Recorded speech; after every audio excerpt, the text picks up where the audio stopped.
Hello everyone, CGPSC ABCD में आप सभी का स्वागत है। आज का वीडियो आप सभी के लिए बहुत ही ज़्यादा इंपॉर्टेंट होने वाला है अगर आप होस्टल वार्डन 2024 की तैयारी कर रहे हैं। इस वीडियो सीरीज में मैं कर क्या रहा हूँ कि मैथ्स के ऐसे सारे सिलेबस का जो टॉपिक है, ऐसे सारे चैप्टर्स जो होस्टल वार्डन मैथ्स के सिलेबस में दिया गया है, उन सारे चैप्टर्स से जो कुछ भी एग्जाम में पूछा गया है उन सब के लिए छोटे छोटे मैं आपके लिए वीडियोस बनाने वाला हूँ। फॉर एग्जांपल, जैसे मैथ्स में एक चैप्टर है आपका जो सिलेबस में दिया है रेशियो एंड प्रोपोर्शन, अनुपात और समानुपात। तो इससे संबंधित अभी तक के होस्टल वार्डन में जितना भी एग्जाम में क्वेश्चंस पूछे गए, होस्टल वार्डन के मैं केवल बात कर रहा हूँ, केवल होस्टल वार्डन के एग्जाम में अभी तक अनुपात समानुपात से जितने भी क्वेश्चंस पूछे गए हैं उन सभी को मैं यहाँ पे आपको सॉल्व करके दिखाऊंगा, ठीक है। और कोशिश करूंगा कि उसको सॉल्व करने का सबसे बेस्ट जो तरीका होगा वो क्या होगा, मैं बताने की कोशिश करूंगा कि ऐसे क्वेश्चंस को किस तरीके से डील किया जा सकता है। देखिए, मैं आप सभी को बता दूं कि अगर जब भी आप मैथ सॉल्व करते हैं और मैथ सॉल्व करते समय अगर आपको एमसीक्यू क्वेश्चन दिख रहा है तो उस एमसीक्यू क्वेश्चन को सॉल्व करने का सबसे बेस्ट तरीका क्या हो सकता है। तो मुझे अब तक जो लगा है और मैं जो स्ट्रेटेजी लगाता था किसी भी मैथ्स के एमसीक्यू क्वेश्चन को सॉल्व करने के लिए है वो है ऑप्शंस मेथड, ठीक है ना। मतलब कह लीजिए कि ऑप्शन एलिमिनेशन मेथड, ठीक है, कि ऑप्शन को एलिमिनेट करके कैसे हम राइट आंसर तक पहुंच सकते हैं, क्योंकि ऑप्शंस का यूज करके हम बहुत सारे क्वेश्चंस को, मोस्ट ऑफ द क्वेश्चंस को हम सॉल्व कर सकते हैं। मैं इस वीडियो में या फिर इस सीरीज में जितना भी क्वेश्चंस मैं लाऊंगा, पहले तो मैं रेशियो प्रोपोर्शन का ला रहा हूं, फिर आपको एवरेज का ला के दूंगा, फिर इसके बाद स्पीड टाइम डिस्टेंस का लाऊंगा। सारे वीडियोस का, सारे टॉपिक्स का मैं ऐसे ही छोटे छोटे क्लिप्स आपके लिए बना दूंगा जो कि आपको एग्जाम में जाने से पहले एक बार देख के जाना चाहिए। तो ऑप्शंस मेथड में कोशिश करूंगा कि कौन कौन से ऐसे क्वेश्चंस होंगे, किस पैटर्न के क्वेश्चंस होंगे जिस पे हम ऑप्शंस एलिमिनेशन मेथड का यूज करके हम बहुत ही शॉर्ट पीरियड ऑफ टाइम में सॉल्व कर सकते हैं, ठीक है। नमस्कार, अगर आप हमारे चैनल में पहली बार आए हैं तो हमारे चैनल को सब्सक्राइब कर लीजिए, वीडियो अच्छा लगे तो लाइक कर लें, अपने दोस्तों के साथ शेयर जरूर करिएगा। तो चलिए आज के इस वीडियो की शुरुआत करते हैं। मैं बता दूं कि अभी तक होस्टल वार्डन के एग्जाम में रेशियो एंड प्रोपोर्शन से 4 प्रश्न पूछे गए हैं, ठीक है। कितने क्वेश्चंस अभी तक 4 प्रश्न पूछे गए हैं, तो चारों प्रश्न को मैं यहाँ पे सॉल्व करके दिखाऊंगा, राइट। चलिए बढ़ते हैं क्वेश्चन नंबर 1। ये है आपका क्वेश्चन नंबर 1, ठीक है, जो कि रेशियो एंड प्रोपोर्शन से रिलेटेड है। क्वेश्चन पढ़ता हूँ। किसी पार्टी में लड़कों तथा लड़कियों का अनुपात 5:3 है, राइट। यदि पार्टी से 10 लड़के चले जाते हैं तो लड़के और लड़कियों का अनुपात 1:1 रह जाता है, तो पार्टी में कुल कितने व्यक्ति थे। बहुत ही इजी प्रश्न है, ठीक है, और बहुत ही आसानी से इसको बना सकते हैं। तो एक तो आप मेन जो कन्वेंशनल मेथड होता था कि हम x मान के x y मान के हम सॉल्व करते, फिर सॉल्व करते, वहां पे जाते, लेकिन मैं बता रहा हूं कि सबसे इजी तरीका क्या है, ऑप्शन मेथड। तो मैं सबसे पहले ऑप्शन को मैं पकड़ के आपको सॉल्व करके दिखाऊंगा कि कैसे हम इसको सही तरीके से बना सकते थे, ठीक है ना। तो चलिए शुरू करते हैं। सबसे पहले ऑप्शन मेथड में क्या करना है, तो ऑप्शन मेथड में जाने से पहले आप क्वेश्चन के लास्ट पार्ट में पहुंच जाइए और देखिए कि आपसे पूछा क्या था कि पार्टी में कुल कितने व्यक्ति थे। मतलब यहाँ पे जो ऑप्शंस दिया गया है हमको आंसर ही दिया गया है ना कि पार्टी में टोटल कितने व्यक्ति थे, राइट। तो यहीं से हमको पकड़ना है कि जो कुछ चारों ऑप्शन में हम उठाएंगे वो क्या होगा कि पार्टी में कुल कितने व्यक्ति थे, उस चीज को आपको रिप्रेजेंट करके देगा, राइट। फॉर एग्जांपल मैं ऑप्शन नंबर बी को उठाता हूं, ठीक है। ऑप्शन नंबर बी को मैं चेक करता हूं कि क्या पार्टी में 40 लोग थे। अगर ये बी वाला आंसर होगा तो बाकी जितने भी कंडीशन है, पहला स्टेटमेंट, दूसरा स्टेटमेंट, सभी स्टेटमेंट को ये सेटिस्फाई करेगा, ठीक है। मैं ऑप्शन नंबर बी को आपको सॉल्व करके दिखाता हूं, ठीक है। तो कैसे इसको सॉल्व करेंगे, हम ये मान लेते हैं, अभी के लिए आंसर हमको नहीं पता, हम ये मान के चलते हैं कि 40 हमारा आंसर हो सकता है कि पार्टी में कुल कितने व्यक्ति थे, 40। हम अभी तक ये मान लिए कि total number of person in the party were 40 लोग थे, इतना हम मान के चलते हैं। अब इसमें है क्या, लड़के और लड़कियों की बात किया ना, तो हम क्या करते हैं, बॉयज एंड गर्ल्स, मैं ऐसे लिख देता हूं, दो अलग अलग सेपरेट कर देता हूं, बॉयज एंड गर्ल्स, इनका रेशियो दिया है, ठीक है। टोटल कितने हमारे पास 40 है। पहला स्टेटमेंट उठाते हैं, बोला है कि पार्टी में लड़कों और लड़कियों का अनुपात कितना है, 5:3। तो देखिए ये 5:3 हम लिख लिए, ठीक है। अगर 40 होंगे तो इस 40 को 5 और 3 के रेशियो में कैसे बांटा जाएगा, तो इसको आपको बहुत ही अच्छे तरीके से आना चाहिए। कैसे करते हैं, बांटा कैसे, क्योंकि हम अगर 40 ऑप्शन लेके चल रहे हैं तो इस 40 को 5 और 3 के रेशियो में कैसे बांटेंगे, तो इसको बांटने का तरीका कुछ ऐसा होता है, ध्यान दीजिएगा। जैसे 40 हमारे पास टोटल है, इसमें पता करना है कि लड़के कितने हैं, तो लड़कों में अनुपात कितना दिया है, 5 दिया है, और टोटल कितना हो जाएगा, 5 और 3 8। तो टोटल जो जोड़ के होता है उसको नीचे लिख दीजिए, 8 पंचे 40 और ये 5 पचे 25, मतलब लड़के कितने हो गए, 25 हो गए, राइट। इसी तरह लड़कियां कितनी हो जाएंगी, तो फिर से 40, टोटल कितना है 40। इसमें रेशियो लड़कियों का कितना है 3 और टोटल कितना हो गया 5 है 3 8। ठीक है, 8 पंचे 40 कट गया, 5 दिया 15। मतलब हम 40 को बांटे तो लड़के कितने हुए भाई 25, लड़कियां कितनी हो गई 15। अब देखिए, अब ये फर्स्ट पार्ट ऑफ स्टेटमेंट को हमने यहाँ पे डील कर लिया। अब इधर वाले पार्ट में देखिए, मैं समझा रहा हूँ इसलिए टाइम ज़्यादा लग रहा है, नहीं तो सॉल्व करने में आपको टाइम नहीं लगेगा।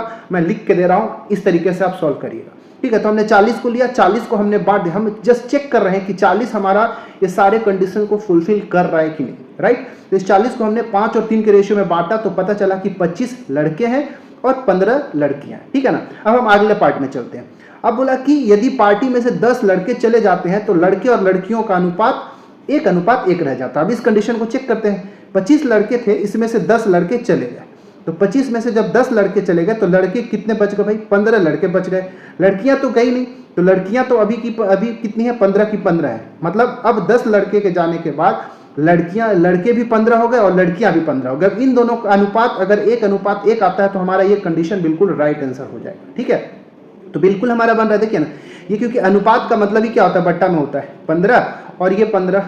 ठीक है, 15 एकम 15, 15 एकम 15। देखिए क्या मिल गया, 1:1 मिल गया कि नहीं, ये देखिए कट गया। मतलब हमारा कंडीशन जो है सेटिस्फाई कर गया ऑप्शन नंबर बी, कि हमारा लास्ट में आगे 1:1 हमारा कंडीशन को फॉलो कर रहा है। मतलब हमारा राइट आंसर क्या हो जाएगा, ऑप्शन नंबर बी बिल्कुल राइट आंसर हो जाएगा। तो ऐसे ही आपको एलिमिनेट करके सॉल्व करना है। यहां से भी मैं शुरू कर सकता था, लेकिन ज्यादा सभी को मैं सॉल्व करने लगूंगा तो टाइम लग जाएगा, इसीलिए मैं इसको ऐसे बना रहा हूं। तो आप इसको भी चेक कर सकते थे, इसी रैंडमली किसी को भी चेक करिए। अगर ये आपको मेथड आ गया तो आपको इतना टाइम ही नहीं लगेगा, आप फटाक से कर सकते थे भाई। ठीक है, तो यहाँ पे हमने क्या सीखा कि कैसे हमको डिस्ट्रीब्यूट करना है, जो रेशियो दिया है उसमें डिस्ट्रीब्यूट कैसे करना है और इस तरह के प्रश्नों को कैसे सॉल्व करना है। ठीक है, तो ये पहला तरीका था bye eliminating option method, option elimination method, right. अब इसको हम एक्स वाले मेथड से भी सॉल्व कर सकते थे। मैं यहाँ पे सिंपल एक तो इक्वेशन बना देता हूँ, उस इक्वेशन को आप सॉल्व करके भी बना सकते थे।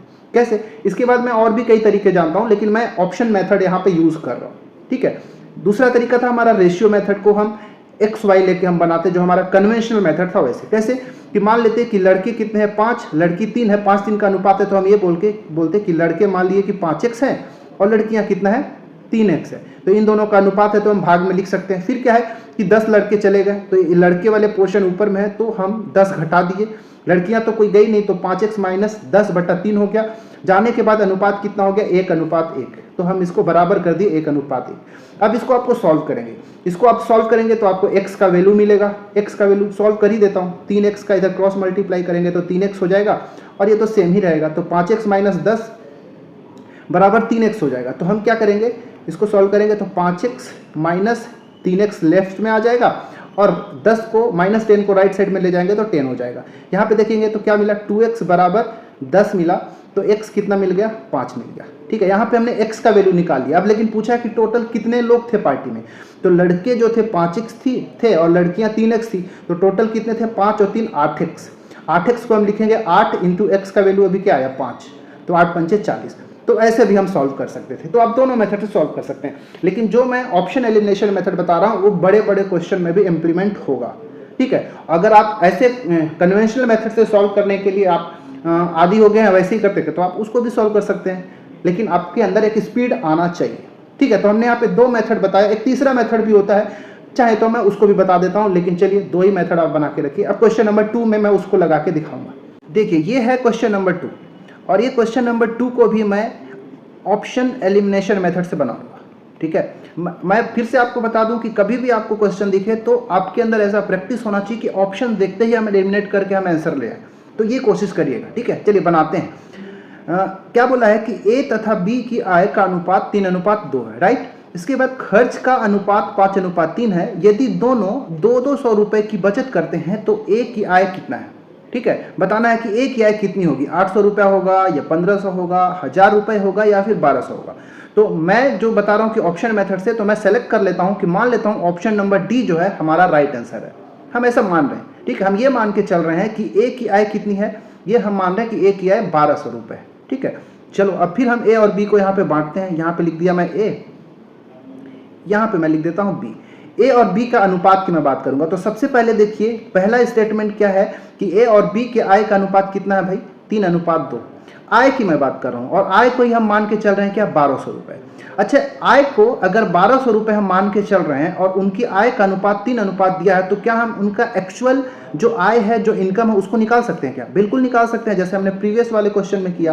कैसे करेंगे कि 1200 रुपये हम टोटल लिए। अच्छा नहीं, इतना नहीं करना है, क्योंकि ए का आय को ही हम 1200 मान के चल रहे हैं ना, और यहाँ पे ए की आय कितना दिया है भाई, 3 दिया है। तो ये 3 इकाई जो है वो किसके बराबर है, 1200 के बराबर है, राइट। आपको समझ में आना चाहिए कि यहाँ पे जो रेशियो दिया है ए और बी के आय का ही रेशियो दिया है, 3 और 2 का अनुपात, और हम ये मान के चल रहे हैं कि डी जो 1200 रुपये है वो किसका, ए की आय है। ए का आय 3 यूनिट के फॉर्म में दिया है, तो 3 का कितना गुना होगा, 1200।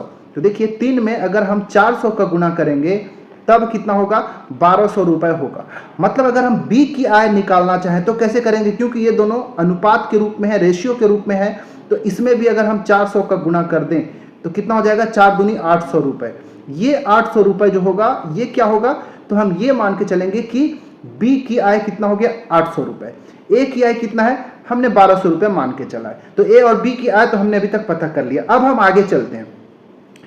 अब हमको पता है कि अब ये 5 और 3 के अनुपात में वो खर्च कर रहे हैं, लेकिन दोनों लोग बचा कितने रहे हैं भाई, 200 रुपये बचा रहे हैं। अब हम सबको पता है कि अगर आय हमको पता है और आय में अगर हम उनकी बचत को घटा देंगे तो ये पता चलेगा कि उनका खर्च कितना रुपए हुआ होगा, राइट।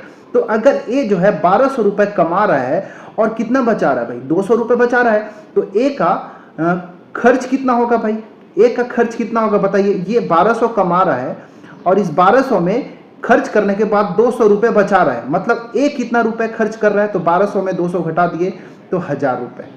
ए कितना खर्च कर रहा है, 1000 रुपये। इसी तरह हम बी का भी खर्च निकाल सकते हैं, क्योंकि 800 रुपये इसका टोटल इनकम हमारे पास आया है, तो ये भी 200 रुपये बचा रहा है। तो 800 रुपये इनकम है, 200 बचाया, तो खर्च कितना हो गया भाई, 600 रुपये। मतलब ए जो है 1000 रुपये खर्च कर रहा है, बी कितना खर्च कर रहा है, 600 रुपये खर्च कर रहा है। तो अब इन दोनों का अनुपात अगर ये 5:3 के बराबर आ जाता है, तो हमारा ये जो एजम्पशन है कि option number D will be the right answer, हमारा बिल्कुल राइट आंसर हो जाएगा। तो देखिए हम उनके द्वारा जो खर्च हुआ है उनका खर्च का अनुपात निकालते हैं। तो ए का खर्च कितना है, 1000 रुपये, ठीक है। बी का खर्च कितना है, 600 रुपये। अब इसको काटिए, 2 से 2 जीरो कट गया, 2 तिया 6 कट गया, और ये 2 पंचे 10 कट गया। देखिए 5:3 का रेशियो आया, जो कि हमारे स्टेटमेंट नंबर 2 है कि खर्च का अनुपात 5:3 है। हमारा कंडीशन बिल्कुल सेटिस्फाई कर रहा है, इसीलिए ऑप्शन नंबर डी बिल्कुल राइट आंसर होगा। ठीक है, उम्मीद है आपको समझ में आ गया होगा कि कैसे हम इस क्वेश्चन को एलिमिनेशन, ऑप्शन एलिमिनेशन मेथड से कर सकते थे। ठीक है, इसके बाद आप दूसरा एक और भी मेथड है बोलेंगे, तो उस मेथड से भी सॉल्व करा देता हूँ, शायद आपको वो अच्छा लगने लगे। ठीक है, लेकिन वो सब लेंदी वाला काम है, ये वाला काम कर सकते हैं। और मेन जो हमारा एक स्टेटमेंट वाला फॉर्म होता है, जो कन्वेंशनल मेथड से हम सॉल्व करते हैं, उसको भी आप सॉल्व कर सकते हैं। उसमें आपको इक्वेशन बनेगा और फिर सॉल्व करना पड़ेगा। ठीक है, तो मैं इक्वेशन बस बना देता हूं, अगर आपको इक्वेशन सॉल्व करने आता होगा तो आप बिल्कुल कर लेंगे। कैसे, देखिए इसी क्वेश्चन में को कन्वेंशनल मेथड से मैं पहले सॉल्व करता हूं, राइट। हम ये मान के चलते हैं कि इनका जो आय है कितना है, 3x और 2x हो गया, हम ये मान लिए। फिर गए उनका खर्च का अनुपात 5:3 है, तो उनको खर्च के अनुपात को 5y और 3y मान लिए। इसके बाद दोनों 200 रुपये बचाते हैं। तो देखिए पहले ए वाला जो है, ए के लिए हम स्टेटमेंट या फिर इक्वेशन बनाते हैं। ए के लिए हम बचत का इक्वेशन बनाते हैं। कैसे, ए का आय कितना है, 3x, ठीक है, ए की आय कितनी है, 3x। इसके बाद ए कितना खर्च कर रहा है, 5y, तो 3x - 5y। आय में से खर्च को घटाया तो बचत हुआ, बचत कितने का भाई, 200 रुपये का। तो ये हमारा पहला इक्वेशन बन गया, राइट। दूसरा इक्वेशन बी के लिए हम बना लेते हैं। बी के लिए इक्वेशन कैसे होगा, बी की आय कितनी है, 2 है, 2x है, तो 2x, और बी का खर्च कितना है, 3y है, तो 2x - 3y, और ये भी कितना बचा रहा है, 200 रुपये बचा रहा है। तो ये हमारा इक्वेशन नंबर 2 हो गया। अब इन दोनों इक्वेशन को सॉल्व करेंगे तो आपको x का वैल्यू मिलेगा। x का वैल्यू जब मिल जाएगा तो x की आय निकालने के लिए क्या करोगे, क्योंकि x की आय 3x माने हो, तो x में 3 का गुना कर देंगे तो आपको a की मान मिल जाएगा। तो इसको आपको ऐसे सॉल्व करना है। इसको और एक स्टेप मैं आगे बढ़ा देता हूँ कि कैसे करोगे। तो जब हमको x का वैल्यू निकालना है, क्योंकि आय निकालना है ना, तो आय में तो हमारे पास x है, तो x की वैल्यू निकालना है तो y वाले को कटना पड़ेगा। तो y को कैसे काटोगे, तो इस y वाले को सेम बनाना पड़ेगा। y को सेम बनाने के लिए क्या करोगे, यहाँ पे 3 है ना, तो इस पूरे इक्वेशन नंबर 1 में आप 3 का गुना कर दीजिए, और यहाँ पे 5 है तो इस पूरे इक्वेशन नंबर 2 में 5 का गुना कर दीजिए। जब आप 3 का इस पूरे के साथ गुना करेंगे, इसका करेंगे, तो ये वाला y वाला पार्ट सेम हो जाएगा, फिर घटाएंगे तो ये y कट जाएगा और x का वैल्यू मिलेगा। ठीक है। x का वैल्यू यहाँ पे 400 मिलेगा, ठीक है। x को अगर सॉल्व करेंगे पूरे इक्वेशन को तो x का वैल्यू 400 मिलेगा और 400 का गुना आप वापस से 3 के साथ करोगे क्योंकि a का i निकालना है, तो 3 और 400 का गुना आपको 1200 मिल जाएगा। Option number D right answer हो जाएगा। तो ये हमारा कन्वेंशनल मेथड होता है, राइट। चलिए अब बढ़ते हैं क्वेश्चन नंबर 3 की ओर। क्वेश्चन नंबर 3 है आपके पास ये, ठीक है। क्वेश्चन नंबर 3 को भी हम ऑप्शन मेथड से सॉल्व करेंगे। पहले क्वेश्चन को पढ़ते हैं कि दो व्यक्तियों की उम्र का अनुपात 5:7 है। 18 साल बाद पहले उनके उम्र का अनुपात 8:13 था, तो बताइए कि उनकी वर्तमान उम्र कितना होगा, ठीक है। तो हम इसको भी हम सॉल्व करेंगे किससे, ऑप्शन से हम सॉल्व करने की कोशिश करेंगे कि कौन सा इसका ऑप्शन होगा, ठीक है। मैं जैसे ही बताया कि मैं पहले लास्ट से शुरू करता हूं, तो मैं बढ़ता हूं ऑप्शन नंबर डी को चेक करता हूं कि अगर ऑप्शन नंबर डी का यूज करके हम पूरे कंडीशन को अगर मैं सेटिस्फाई कर देता हूं तो option number D will be the right answer for this question. Okay, तो चलिए शुरू करते हैं। क्वेश्चन क्या बोला है कि उनकी वर्तमान उम्र कितना होगा, कितना, दो व्यक्तियों का, ठीक है। तो हम ये मान के चलेंगे कि जो पहला व्यक्ति है उसका उम्र 50 है, दूसरा व्यक्ति का उम्र 70 वर्ष है। अब हम इसको सॉल्व सेटिस्फाई करते हैं। मान लेते हैं हमारे पास दो व्यक्ति है, एक ए है और एक दूसरा व्यक्ति जो है क्या, उसका नाम बी है, ठीक है। इनका जो वर्तमान उम्र दिया है क्या मान लिए, 50 और 70। हम ऑप्शन नंबर डी के अकॉर्डिंग हम मान लिए कि ये 50 वर्ष का है वर्तमान में, ठीक है। वर्तमान में ए 50 वर्ष का है और बी 70 वर्ष का, हम ये मान के चल रहे हैं। दो व्यक्तियों का वर्तमान उम्र का अनुपात 5:7 है। देखिए वर्तमान उम्र ही तो निकालना था ना, तो इन दोनों का अनुपात देखिए तो कितना रहा, इन दोनों का अगर रेशियो निकालेंगे तो 0 से 0 कट जाएगा और वर्तमान उम्र का अनुपात कितना होगा, 5:7 हो जाएगा। मतलब पहला स्टेटमेंट जो है हमारा ये सेटिस्फाई हो रहा है। अब हम आगे चलते हैं कि 18 साल पहले उनकी उम्र का अनुपात 8:13 था। देखिए वर्तमान उम्र दिया है 50 और 70, ठीक है। हम 18 वर्ष पूर्व की उम्र इनका निकालते हैं। 18 वर्ष पूर्व ए का उम्र कितना होगा भाई, तो ए का उम्र में हम क्या करेंगे, 50 में से 18 घटाएंगे क्योंकि 18 वर्ष पहले जाना है। 50 में 18 घटाएंगे तो मिलेगा आपको 32। इसी तरह बी का उम्र कितना था, 70 था, तो ये क्योंकि 18 साल पहले, ये भी तो 18 साल पीछे जाएगा, तो 70 में अगर आप 18 घटाएंगे तो 10 में से 8 गया तो 2, 6 में से 1 गया 5, 52 मिला। 18 वर्ष पहले के उम्र का अनुपात कितना मिलेगा, अब ये चेक करना है। तो ये 32 है और ये कितना है, 52 है। इसका अनुपात निकालिए, काटते हैं तो 4 से काटेंगे तो 13 चौके 52 और 4 अट्ठे 32। देखिए 8:13 मिल गया। और देखिए तो यहाँ पे 18 वर्ष पहले का जो अनुपात है 8:13 है। हमारा कंडीशन बिल्कुल ही सेटिस्फाई कर रहा है, इसीलिए ऑप्शन नंबर डी इसका बिल्कुल राइट आंसर हो जाएगा। तो आपको समझ में आ रहा होगा कि हम ऑप्शन का यूज करके कैसे हम क्वेश्चंस के जो रिमेनिंग पोर्शन होता है उसको हम सेटिस्फाई करके ऑप्शन तक चले जाते हैं। उतना ज़्यादा हमको सॉल्व करने का तरीका ही नहीं करना है, ज़्यादा टेंशन ही नहीं लेना है। और बाकी आप इसको x मान के फिर से इक्वेशन बना के सॉल्व कर सकते हैं। कैसे भाई, दो व्यक्ति के उम्र का अनुपात कितना है, 5:7 है, ठीक है। तो पहला व्यक्ति का अनुपात कितना है, 5x मान लिए, दूसरा व्यक्ति का अनुपात कितना हो गया, 7x हो गया, ऐसे हम लिखेंगे, ठीक है ना। इसके बाद 18 वर्ष पहले चलते हैं, इसको ऐसे नहीं लिखते हैं, दोनों के लिए अलग अलग इक्वेशन बनाना होगा, ठीक है। कैसे इक्वेशन बनाओगे, तो एक्स वाई मान के आप इसको करेंगे ना, ठीक है। तो कैसे करेंगे, चलिए अनुपात दिया है तो हम ये मान लेते हैं कि उन दोनों का वर्तमान जो उम्र है उसका अनुपात 5:7 है, तो 5x अनुपात 7x कर दिया, ये वाला स्टेटमेंट से। अब 18 साल पहले जाना है तो इसको 18 साल पहले ले जाने के लिए 18 घटाओगे, इसको भी 18 घटाओगे क्योंकि दोनों को 18 साल पहले ले जाना है। जब ये 18 साल पहले का एज का अनुपात बन गया तो 18 साल पहले का अनुपात कितना, 8:13, ये 8:13 हो गया। अब इसको सॉल्व करिए, सॉल्व करने के बाद आपको x का वैल्यू जो आएगा, ठीक है, x का वैल्यू जो भी आएगा उस x का अनुपात x का 5 और 7 के साथ गुना कर देंगे तो आपको यही मिलेगा, ठीक है। एक्चुअली में x का वैल्यू यहाँ पे सॉल्व करेंगे तो 10 मिलेगा, 10 का गुना 5 और 7 से करेंगे तो आपको 70 और 50 मिल जाएगा, ठीक है। तो आप ऐसे भी सॉल्व कर सकते थे। एक और भी मेरे पास मेथड है, लेकिन मैं ज़्यादा मेथड बना के वीडियो लेंदी नहीं करना चाहता हूँ। मैं बस आपको ये सिखाने की कोशिश कर रहा हूँ कि हम ऑप्शन का यूज़ करके हम कैसे क्वेश्चंस को अटेम्प्ट करते हैं, ठीक है। चलिए आप हम चलते हैं चौथा क्वेश्चन, जो कि आखिरी क्वेश्चन है क्योंकि हॉस्टल वार्डन में यही 4 क्वेश्चन अभी तक पूछा जा चुका है, ठीक है। ये हमारा है क्वेश्चन नंबर 4 और हम इसको भी यूज करेंगे by elimination method, option elimination method, ठीक है। चलिए शुरू करते हैं। कैसे, क्वेश्चन पढ़ते हैं पहले कि पिता की वर्तमान आयु पुत्र के वर्तमान आयु से अनुपात 7:2 है, ठीक है भाई। 10 वर्ष पश्चात उनकी आयु 9:4 हो जाएगी, तो पिता की वर्तमान आयु कितनी है, 35 वर्ष, 40 वर्ष, 30 वर्ष या फिर 25 वर्ष। क्या है पिता की वर्तमान आयु, आपको बताना। सॉल्व करते हैं इसको ऑप्शन मेथड।